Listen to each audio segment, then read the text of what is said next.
سمجھ گئے کہ سمجھاؤں؟ نہیں سمجھے؟ ارے اگر دنیا کا پنکھا چلے تو جسے پنکھا جس کے اوپر چلایا جائے، ہوا بہائی جائے، اس کے صدقے میں اس کے ساتھ والے بھی فائدہ اٹھاتے ہیں، تو جب رب کی رحمت کا دریا بہتا ہے تو ولی کے ساتھ ساتھ اس کے چاہنے والے بھی سیراب ہو جایا کرتے ہیں۔ سبحان اللہ، نعرہ تکبیر، نعرہ رسالت، نعرہ رسالت، فیضان غوث اعظم، شان اولیاء کرام، نعرہ تکبیر، نعرہ رسالت۔ تب اعلیٰ حضرت فرماتے ہیں برستا نہیں دیکھ کر ابر رحمت، برستا نہیں دیکھ کر ابر رحمت، بدوں پر بھی برسا دے برسانے والے، بدوں پر بھی برسا دے برسانے والے۔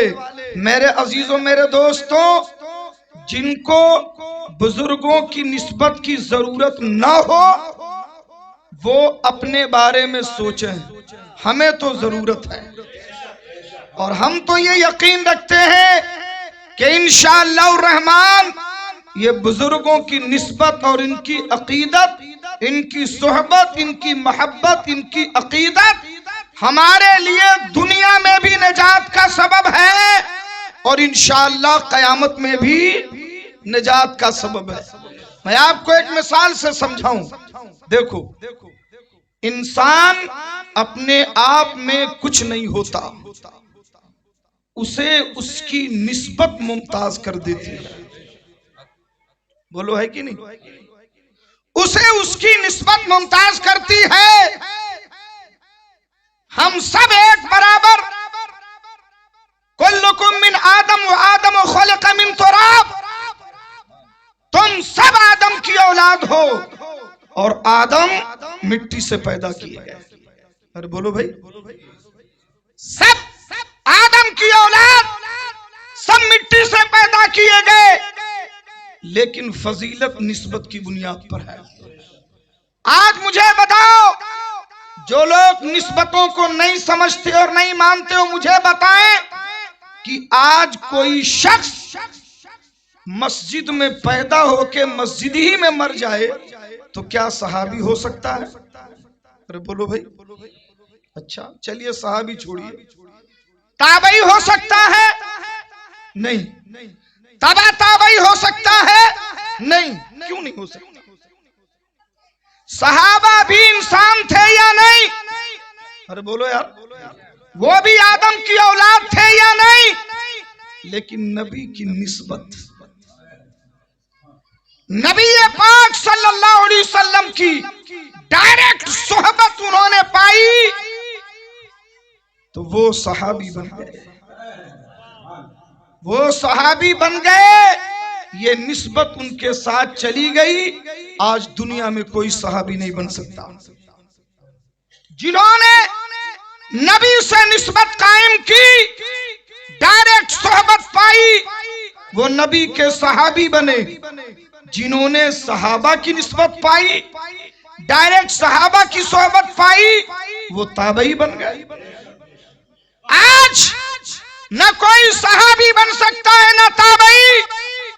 کیوں؟ کیونکہ جو نسبت ان کے پاس تھی وہ کسی کے پاس آ ہی نہیں سکتی۔ بولو بھائی، ان سے زیادہ لمبی عمر والے بعد میں ہوئے، بولو ہوئے کہ نہیں ہوئے؟ بڑی عبادتیں کی، بڑی ریاضتیں کی، مگر صحابی نہیں بن سکے۔ بولو بن سکتے؟ نہیں بن سکتے۔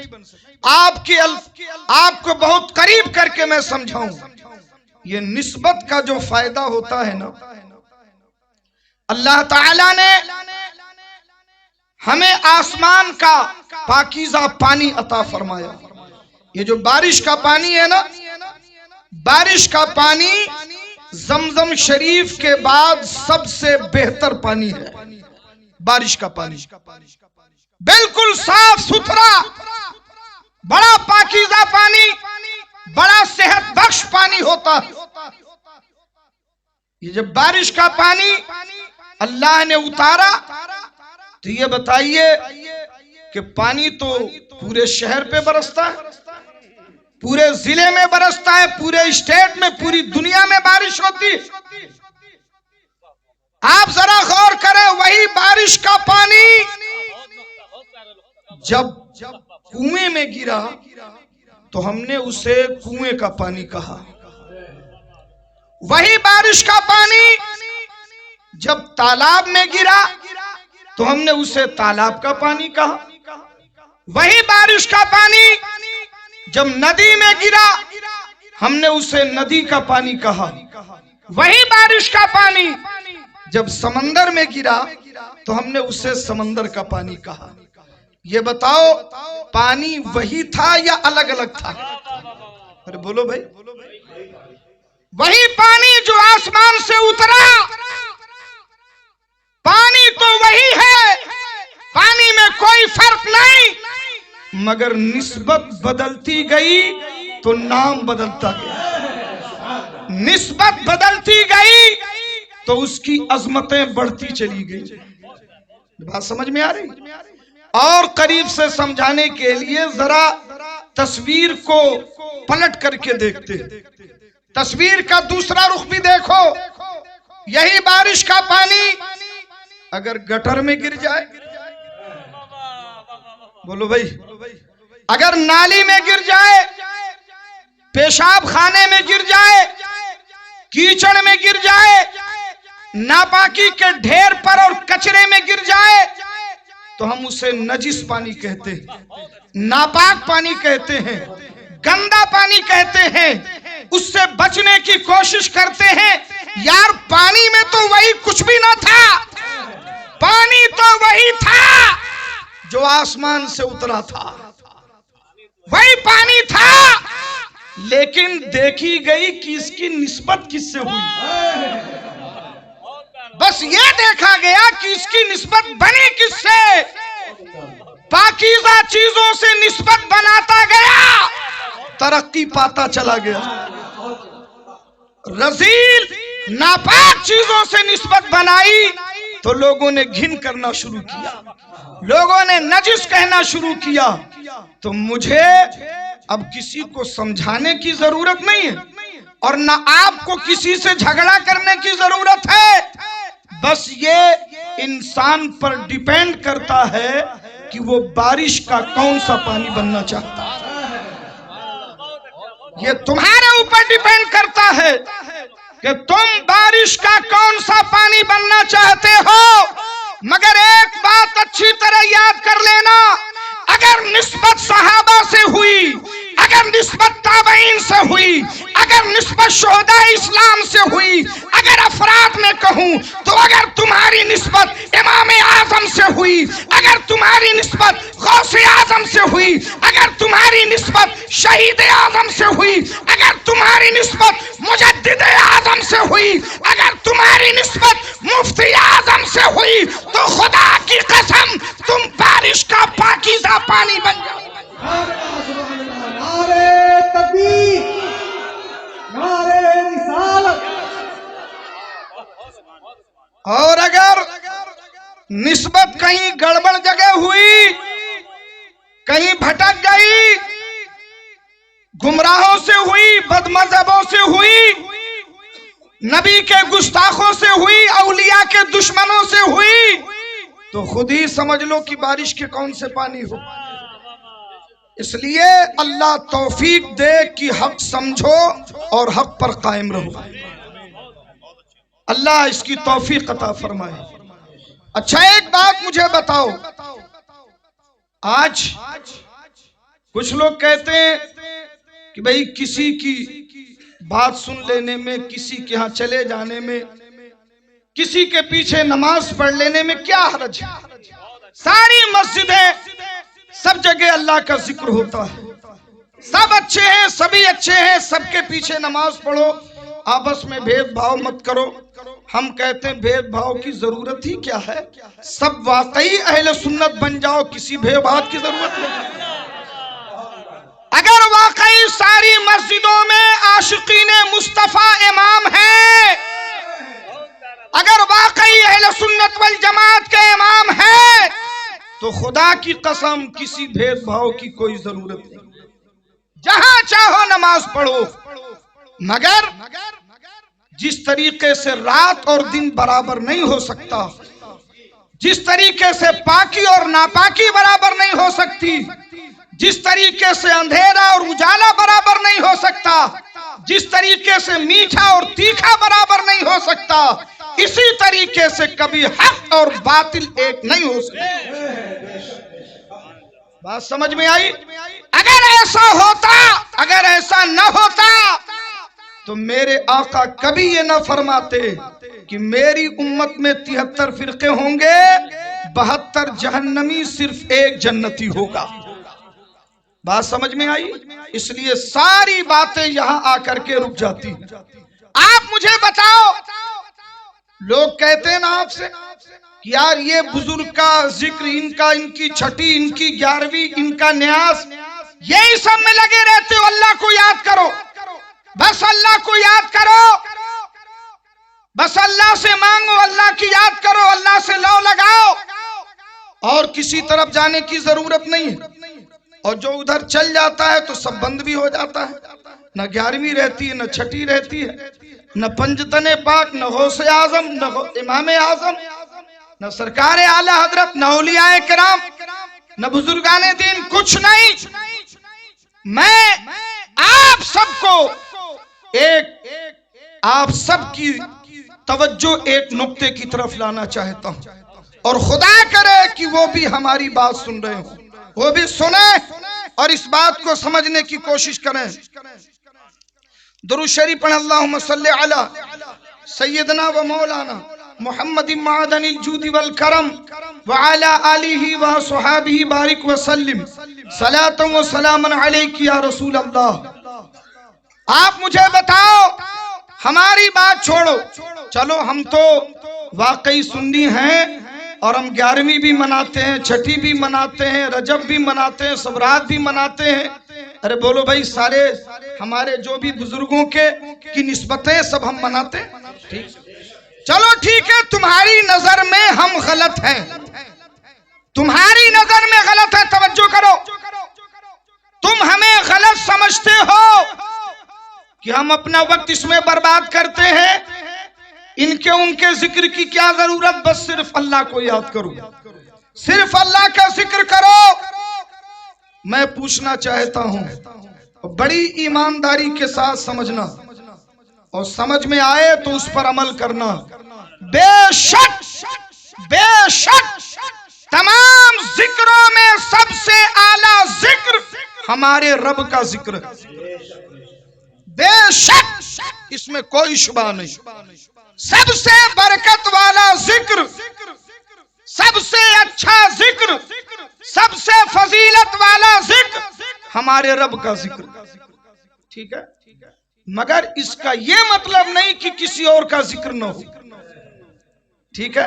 اب آئیے میں آپ کو، بات رب کی آئی ہے تو رب ہی کی بات سے سمجھو۔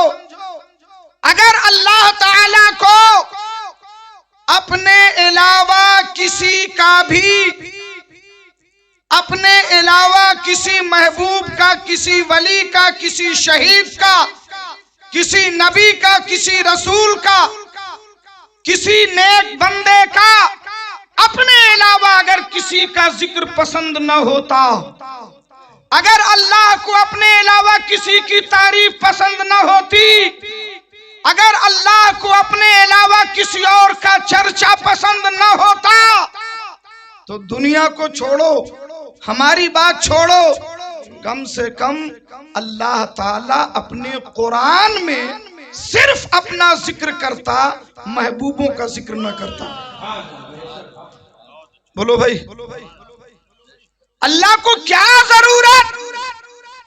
اللہ اپنی شان بیان کرے، اپنی بڑائی کرے، اپنی صفت بتائے، اپنی باتیں بتائے، اپنا فرمان جاری کرے، اسے کوئی ضرورت نہیں کسی ولی کا ذکر کرے، کسی شہید کا ذکر کرے، کسی نبی کا ذکر کرے، کسی رسول کا ذکر کرے، کسی محبوب کا ذکر کرے، نہیں۔ ارے بات سمجھ میں آ رہی ہے؟ مگر اللہ کی عزت کی قسم، اللہ کی عزت کی قسم، قرآن کے 30 پاروں میں کوئی ایسا پارہ نہیں ہے جس میں اللہ نے اپنا ذکر کیا ہو اور محبوبوں کا ذکر نہ کیا ہو۔ تو میں پوچھنا چاہتا ہوں کہ جب اللہ خود ہی اپنے محبوبوں کا ذکر کر رہا اور وہ بھی ہم تو بھائی 50-60 سال کی عمر میں 15-20 محفلوں میں 100-200 محفلوں میں شریک ہو کے ذکر کریں گے، مگر قرآن مجید میں اللہ نے اپنے محبوبوں کا ذکر کر کے کروڑوں کروڑ لوگ جب تک قرآن پڑھا جاتا رہے گا، جب تک قرآن پڑھا جاتا رہے گا اس کے ولیوں کا ذکر ہوتا رہے گا، اس کے شہیدوں کا ذکر ہوتا رہے گا، اس کے نبیوں کا ذکر ہوتا رہے گا۔ قرآن مجید کا پارہ نمبر 11 رکوع نمبر 11 اٹھاؤ، اللہ نے کئی آیتیں اپنے ولیوں کی شان میں نازل فرمائی۔ الا ان اولیاء اللہ لا خوف علیہم ولا هم يحزنون الذین آمنوا وكانوا يتقون لهم البشرى فی الحیاة الدنیا وفی الآخرہ لا تبدیل لکلمات اللہ کی شان سے بیان کیا۔ دنیا میں کون ہے جو کسی سے نہیں ڈرتا؟ دنیا میں کون ہے جسے کسی بات کا غم نہ ہو، کسی چیز کا خوف نہ ہو؟ ارے کبھی بیٹی مر گئی، کبھی بیٹا مر گیا، کبھی دھندے میں نقصان آ گیا، کبھی بہت زیادہ گھاٹا ہو گیا، کوئی مال لے کے چلا گیا، انویسٹ کیا تھا ڈوب گیا، سر پکڑ کے بیٹھ جاتے۔ بولو غم ہوتا ہے کہ نہیں؟ ہوتا ہے۔ اور خوف، جو جتنا زیادہ دولت مند اور رتبے والا ہے دنیا میں نا، اس کا خوف اتنا ہی زیادہ۔ ارے بولو نہیں ہے؟ ہم تو عام طور پر کہیں بھی اٹھے بیٹھے چلے پھرے، کسی ہوٹل میں چائے پی لیں، کسی دکان میں خریداری کر لیں، مگر ڈی ایم صاحب ایسا نہیں کر سکتے، اور سی ایم صاحب تو بالکل نہیں کر سکتے، پی ایم صاحب تو کبھی مارکیٹ میں نظر ہی نہیں آتے، بس اسکرین پہ ہی دکھائی دیتے۔ بتانا یہ ہے کہ دنیا میں جس کا رتبہ زیادہ، دولت زیادہ، اسے اتنا ہی زیادہ اپنی موت کا خوف۔ ان کی جان کی سیکورٹی پر اربوں خربوں روپے خرچ کیے جاتے۔ بولو نہیں ہوتے؟ مگر یہ کون سی قوم ہے؟ یہ کون سے لوگ ہیں؟ اچھا دوسری چیز دیکھو، ایک آدمی، انہیں خوف ہوتا کیوں نہیں یار؟ یہ ولیوں کو خوف ہوتا کیوں نہیں؟ یہ بھی سمجھ لو، ہوتا کیوں نہیں؟ آپ مجھے بتاؤ، ایک آدمی اس محلے میں رہتا ہے اور تھانے دار سے بڑی بنتی ہے، بولیے، تھانے دار سے اتنی بنتی ہے کہ جناب والا وہ جو کہہ دیتا ہے تھانے دار صاحب مان لیتے ہیں، تو بتائیے اسے اس علاقے میں کسی کا ڈر رہے گا؟ ارے بولیے نا، ہاں نہیں ڈر رہے گا، کیونکہ جس محلے میں یہ تھانہ پڑتا ہے، تھانے دار ہمارا دوست، ہمیں کس بات کا ڈر ہے؟ آپ جس ضلع میں رہتے ہیں اگر ڈی ایم صاحب سے دوستی ہو جائے تب بولیے، پورے ضلع میں سارے کام میں زبردستی آپ گھستے چلے جائیں گے؟ بھائی ہم جو بھی چاہیں کر سکتے ہیں، اور اگر چھوڑیے دوستی، کبھی سی ایم صاحب کے ساتھ فوٹو کھچوا لیا، ارے تب تو وہ آتنک مچا دے گا، وہ فوٹو دکھا دکھا کے کیا کیا کرا لے گا، اور کہاں کہاں کیا کیا کرے گا، وہ تو سی ایم صاحب کو بھی نہیں پتا کہ کتنا یہ فائدہ اٹھا رہا۔ سی ایم صاحب کو بالکل نہیں معلوم کہ یہ آدمی کون ہے، مگر ایک بار اگر ان کے ساتھ فوٹو میں آ گیا تو جناب والا اس کے تو بھارے نیارے ہو جاتے۔ بولو ہے کہ نہیں؟ اور اگر کہیں پی ایم صاحب کے ساتھ موقع مل گیا تب تو کر لو بھارت مٹھی میں۔ ارے بھائی پورا ملک اگر کہیں پی ایم صاحب سے شناسائی ہو گئی، دوستی ہو گئی، تو جناب والا وہ تو پھر اربوں خربوں میں کھیلنے لگتا ہے، بڑے بڑے کام کرا لیتا ہے، ایک ایک فون پہ بہت بڑے بڑے کام ہو جاتے ہیں۔ نسبت بھی ہے، نسبت بھی ہے نا؟ نسبت سمجھ میں آئی؟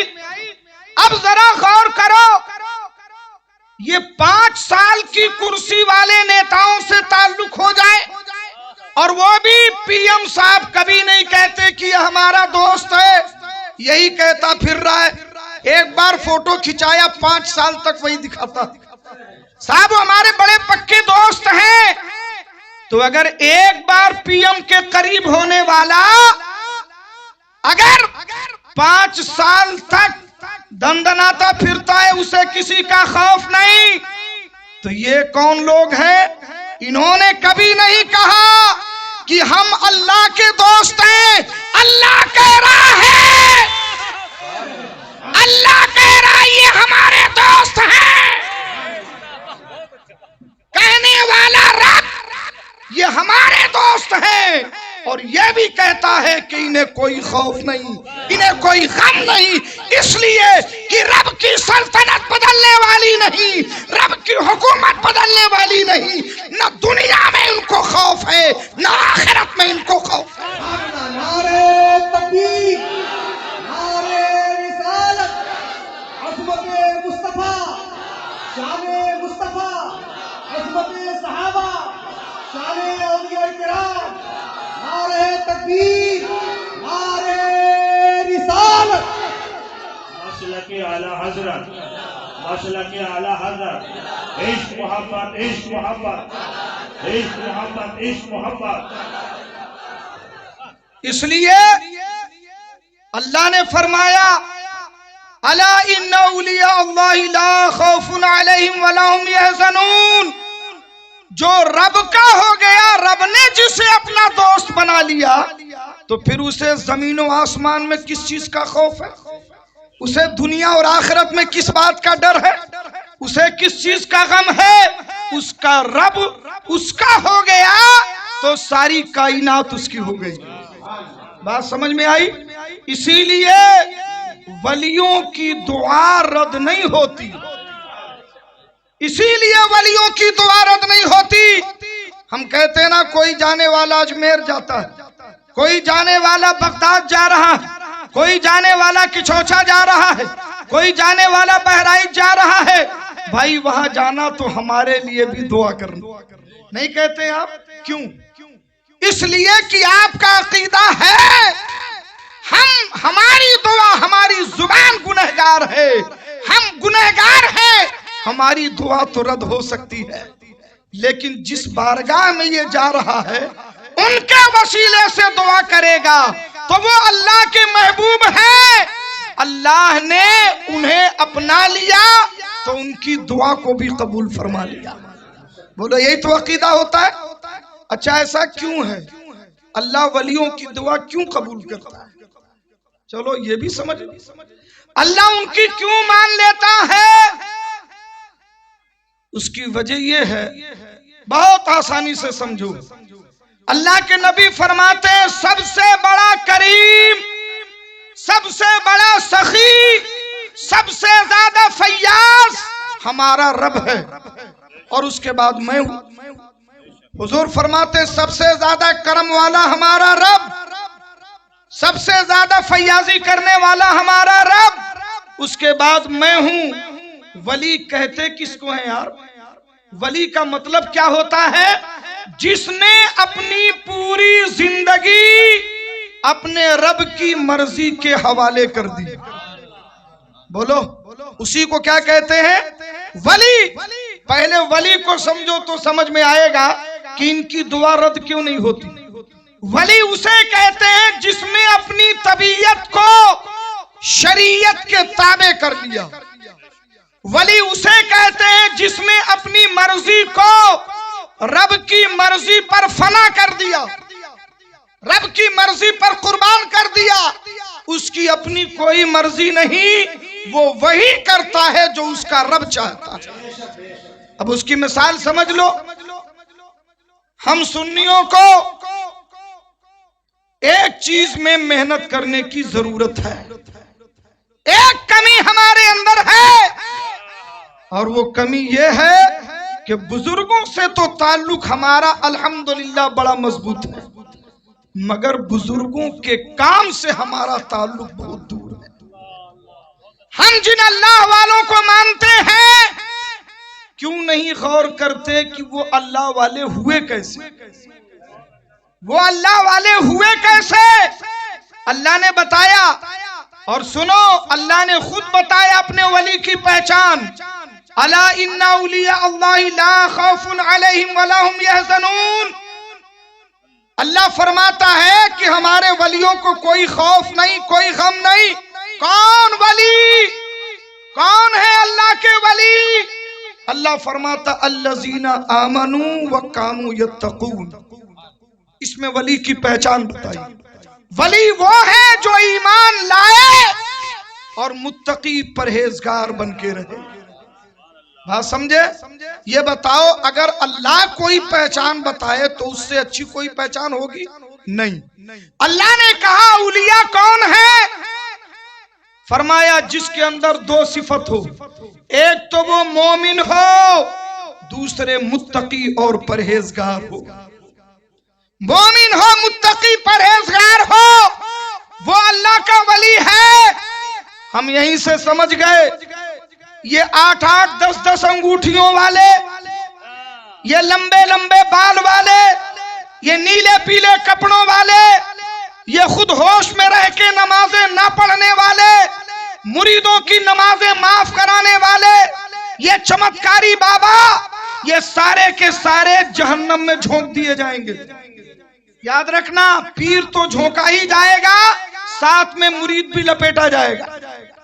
اس لیے کہ اللہ نے پیر کی پہچان بتائی، اللہ نے ولی کی پہچان بتائی کہ ولی کون ہے؟ الذین آمنوا وکانوا یتقون، جو ایمان لائے اور متقی اور پرہیزگار بنے، وہ پیر ہیں، وہ اللہ کے ولی ہیں۔ اور ایسے لوگ ہماری دھرتی پر، ہمارے ملک میں گزرے ہیں جن کے تقوی کی مثال نہیں ملتی۔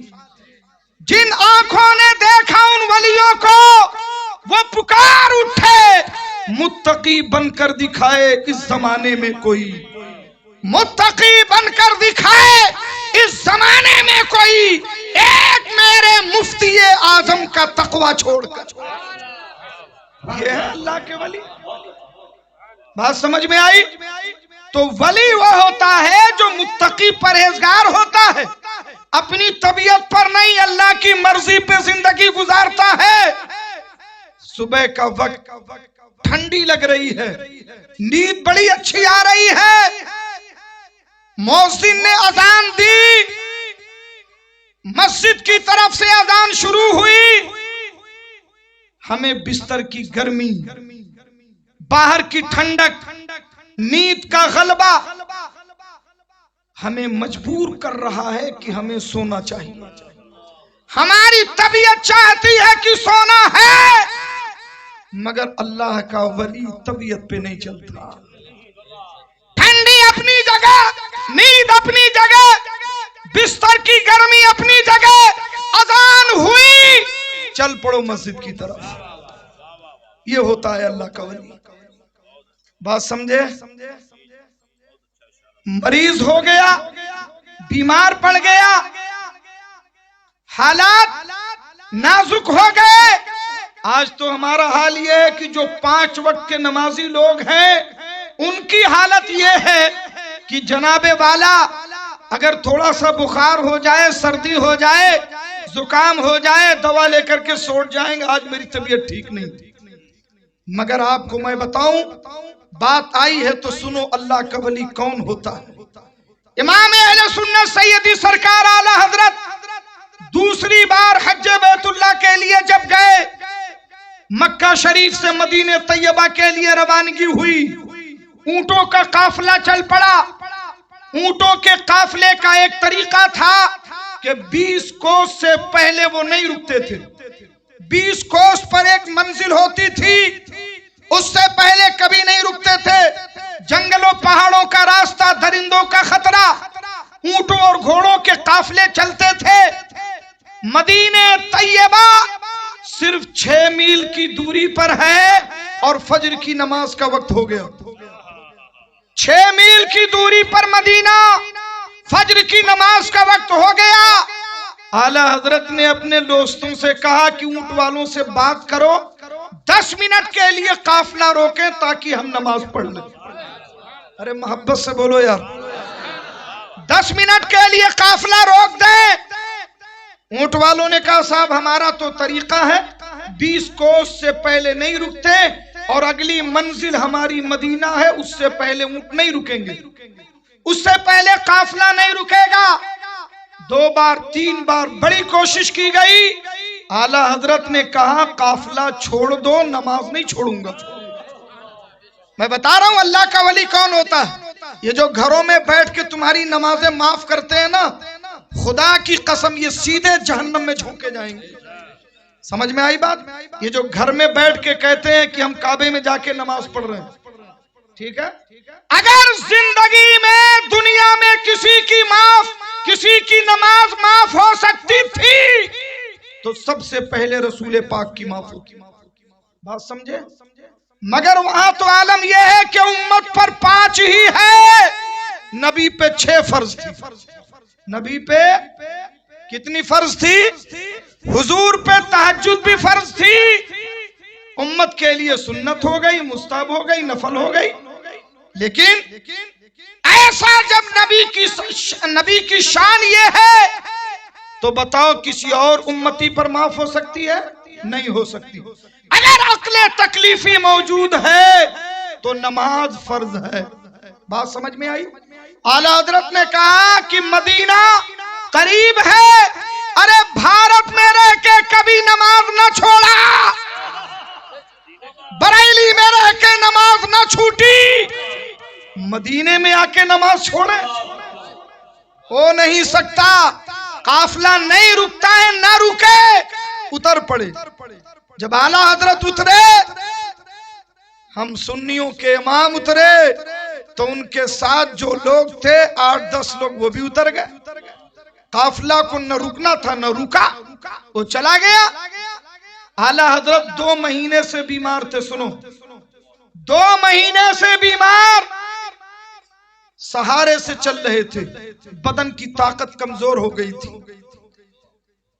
اب اتر تو گئے، وضو کہاں کریں، پانی کہاں ہے؟ آپ نے فرمایا تلاش کرو.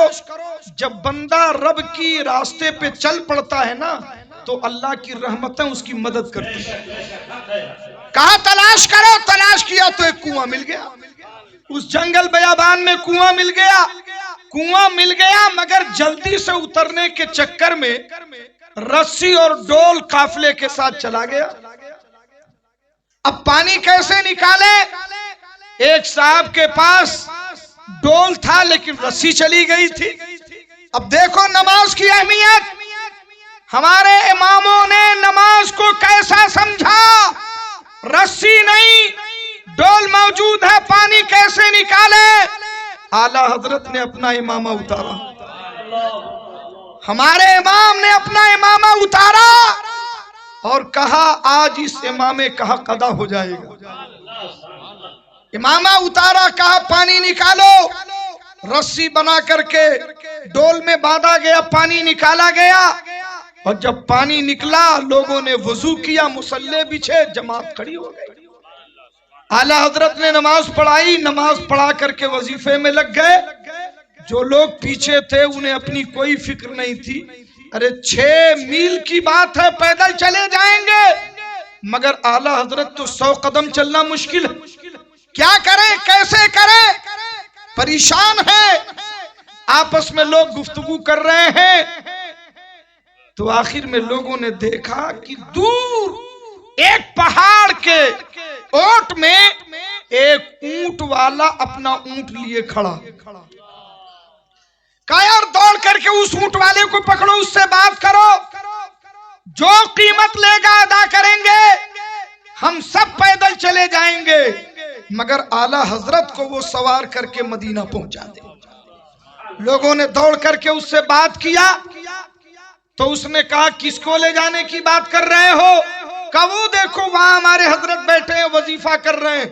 وہ چلتا رہا، بات کرتا رہا، چلتا رہا، جب قریب آیا تو اس نے اپنا اونٹ کھڑا کیا، اعلیٰ حضرت قبلے کی طرف منہ کر کے بیٹھے تھے، وہ دائنی طرف سے آگے بڑھا، جب چہرہ دیکھا تو کہتا ہے پیسے کی ضرورت نہیں ہے، انہی کو لانے کے لیے تو مجھے مصطفیٰ نے بھیجا۔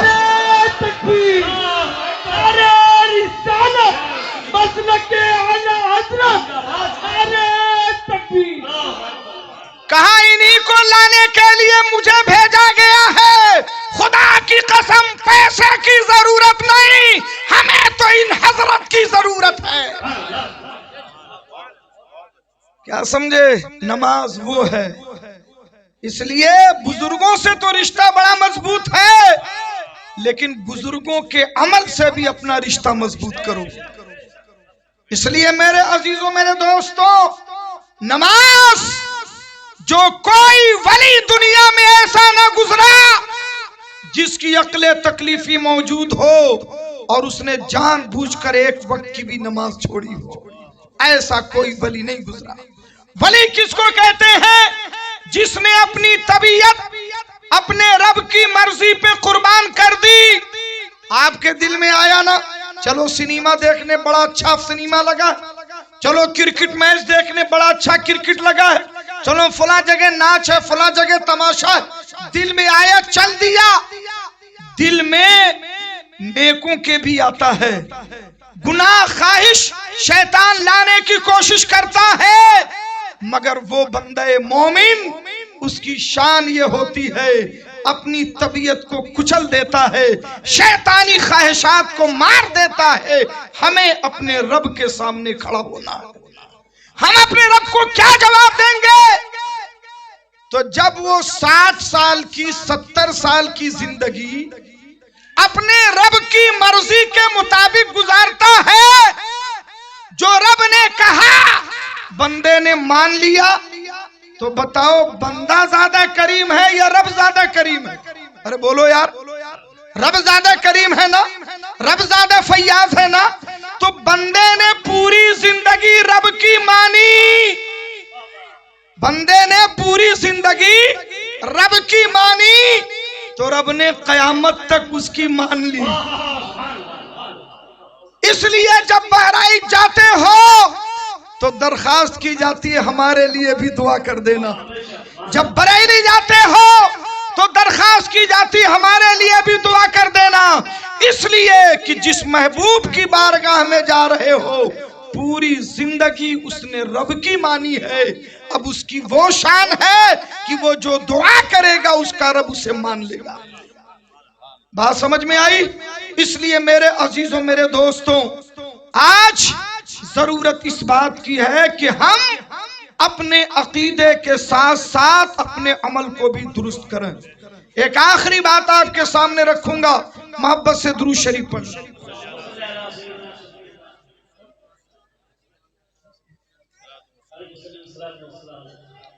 صلی اللہ علی النبی الامی وآلہ صلی اللہ علیہ وسلم، صلاۃ و سلام علیک یا رسول اللہ۔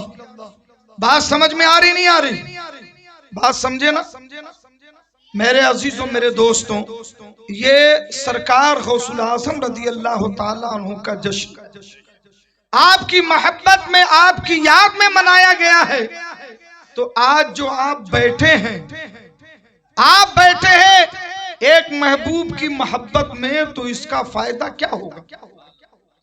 آپ نے اتنی رات قربان کی، اپنا وقت دیا، اس کا فائدہ آپ کو کیا ملے گا؟ ٹھیک ہے، بس یہی ایک بات سن لو، اور انشاءاللہ پھر کبھی آنا ہوا تو اس کا دوسرا پارٹ آپ کے سامنے رکھوں۔ یہ ایک پارٹ، اس کا فائدہ کیا ہوگا؟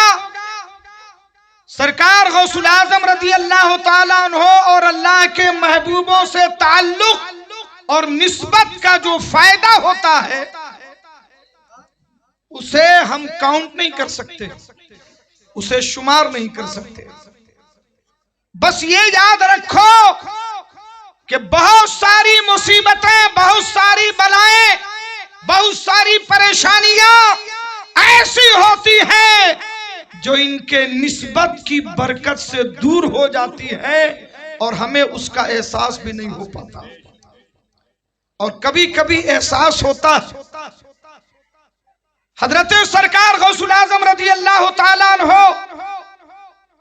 آپ کے زمانے میں، آپ کے محلے میں، آپ ہی کی بستی میں اس وقت ایک اور بزرگ تھے، بڑی شان والے، بڑی عظمتوں والے، بڑے صاحب کشف و کرامت، بڑا اعلی مقام، جن کا نام حضرت سیدنا حماد رضی اللہ تعالیٰ عنہ، اور یہ عمر میں سرکار غوث الاعظم سے کافی بڑے تھے۔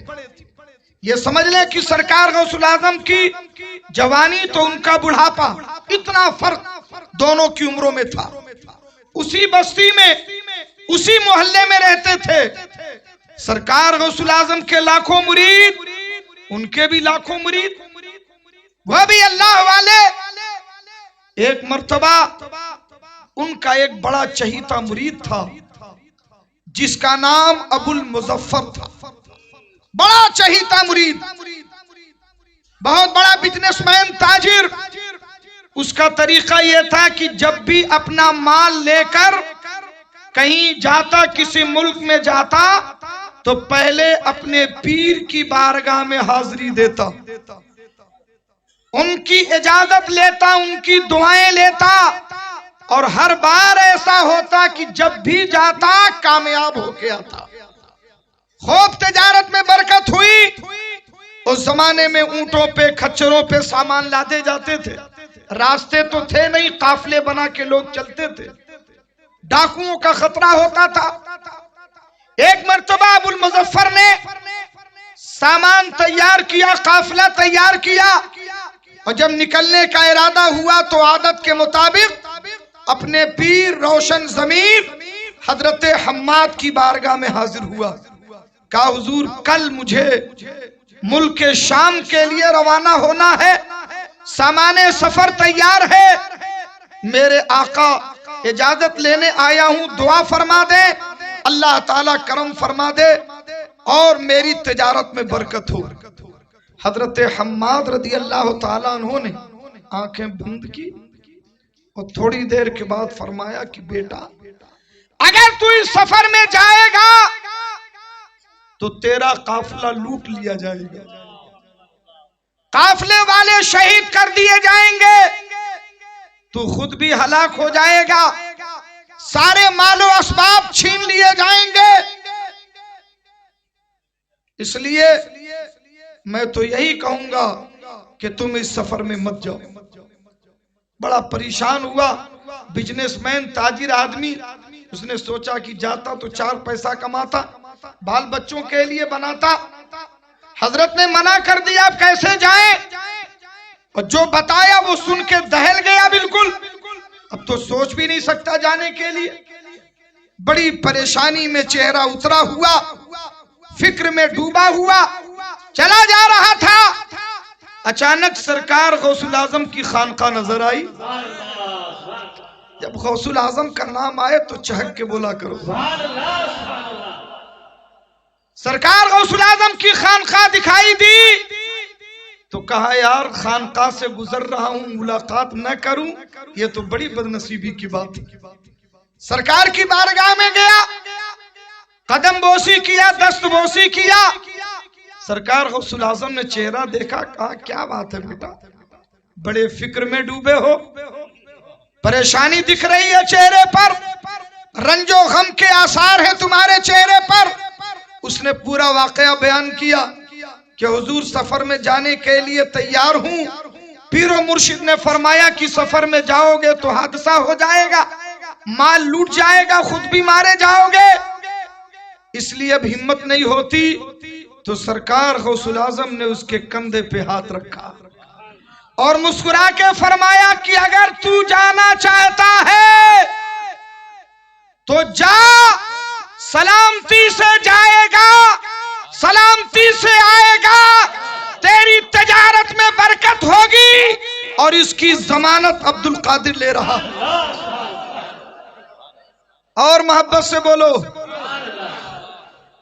اب یہ بڑا حیران، یا اللہ، ایک اللہ کا ولی کہتا ہے جاؤ گے تو ہلاک ہو جاؤ گے، مال و اسباب چھن جائیں گے، اور غوث الاعظم فرماتے ہیں سلامتی سے جاؤ گے، سلامتی سے آؤ گے، اور اس کی ذمہ داری عبد القادر لے رہا ہے.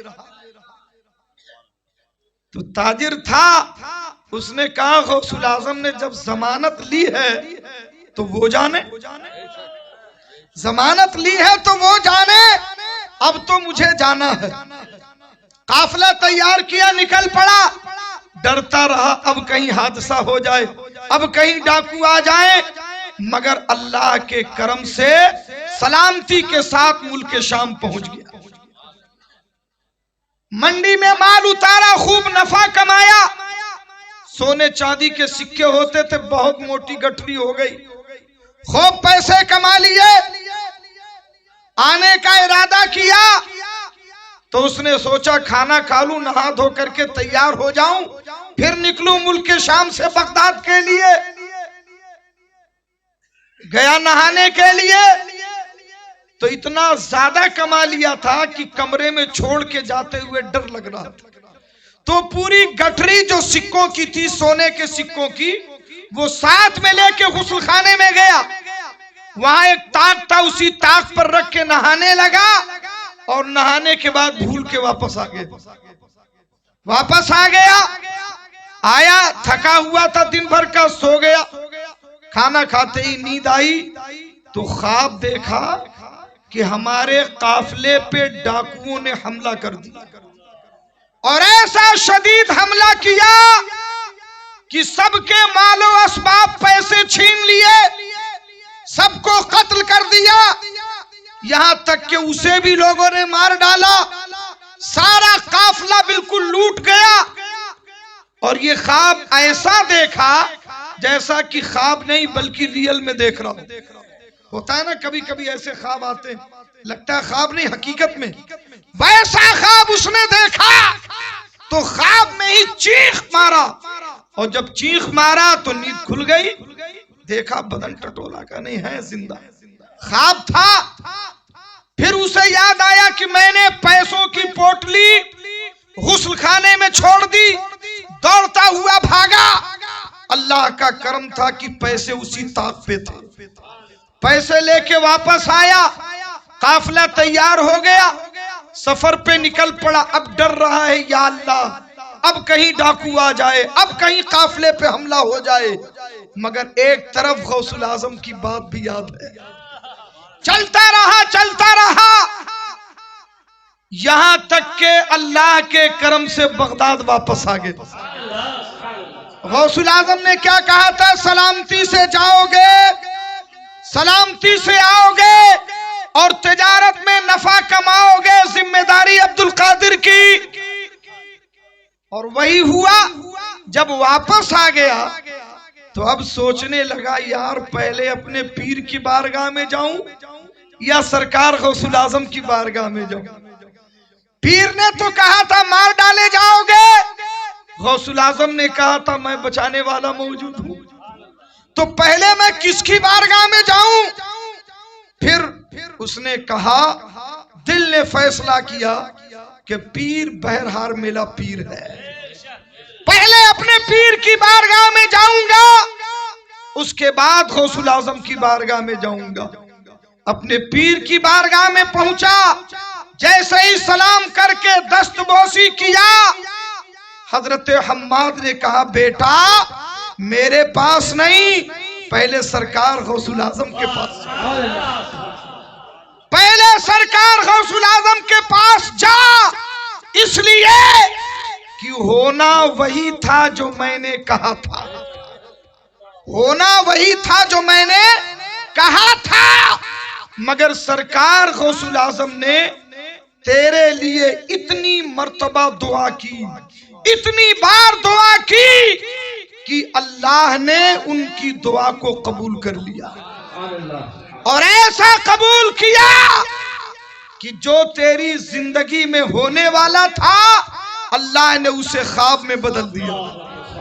جو تیرا مال چھننے والا تھا اللہ نے تھوڑی دیر کے لیے بھول میں تبدیل کر دیا، مگر ہونا وہی تھا جو میں نے کہا تھا۔ یہ سرکار غوث الاعظم کا پاور ہے کہ انہوں نے ضمانت لے لی تھی تو اللہ نے ان کی دعا قبول کر لی۔ بدل ڈالے مقدر جس کی چاہے آنے واحد میں، اگر ضد پر کوئی اڑ جائے دیوانہ محمد۔ پہنچا اپنے پیر کی بارگاہ، سرکار غوث الاعظم کی بارگاہ میں۔ اب دیکھو پیر صاحب نے کہا کہ سرکار غوث الاعظم کے پاس پہلے جاؤ۔ جب ان کی بارگاہ میں پہنچا تو کنیکشن دیکھو، رشتہ دیکھو۔ سرکار غوث الاعظم فرماتے ہیں کہ تیرے پیر نے بالکل صحیح کہا۔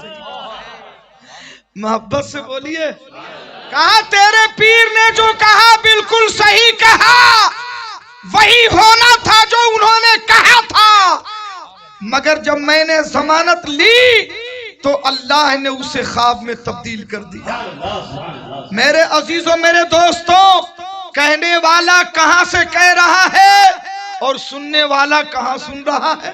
ارے جب ولیوں کے علم کا یہ عالم ہے تو اعلیٰ حضرت فرماتے ہیں دور و نزدیک کے سننے والے وہ کان، دور و نزدیک کے سننے والے وہ کان، کانے لالے کرامت پہ لاکھوں سلام۔ نعرہ تکبیر، نعرہ رسالت، مسلک اعلیٰ حضرت، نعرہ تکبیر، نعرہ رسالت۔ اور جب ولیوں کے علم کا یہ عالم ہے تو ہمارے نبی کے علم غیب کا کیا عالم؟ اعلیٰ حضرت سرکار فرماتے ہیں اور کوئی غیب کیا تم سے نیہا ہو بھلا، جب نہ خدا ہی چھپا تم پہ کروڑوں۔ اس لیے خوش رہو اس پر، اطمینان رکھو اس پر، فخر کرو اس پر کہ تمہارے ہاتھوں میں اللہ کے محبوبوں کا دامن، مگر افسوس کرو اس پر، افسوس کرو اس پر کہ جو اللہ کے ولیوں کا طریقہ ہے وہ تمہارے پاس نہیں۔ اس لیے بس ایک کمی دور کر لو تو سونے پہ سہاگا ہو جائے۔ ولی کا دامن تو ہے، ولی کے نقش قدم پہ چلنے والے بن جاؤ، ولی کی زندگی پہ عمل کرنے والے ہو جاؤ، ولیوں کی زندگی کے مطابق زندگی گزارنے والے ہو جاؤ، انشاءاللہ دنیا میں بھی کامیاب رہو گے اور آخرت میں بھی کامیاب رہو گے۔ یہی چند باتیں آپ کے سامنے عرض کرنی تھی۔ اللہ تعالی میرے خطاب میں لفظاً مانن یا سبقت لسانی سے تشریحاً تفہیماً اگر کوئی بات خلاف شرع یا کوئی چیز شریعت کے مزاج کے خلاف نکلی ہو، اے اللہ میں تیری بارگاہ میں سچے دل سے توبہ کرتا ہوں، پڑھتا ہوں اشہد ان لا الہ الا اللہ و اشہد ان محمد عبدہ و رسولہ وما علینا الا البلاغ۔ السلام علیکم ورحمۃ اللہ وبرکاتہ۔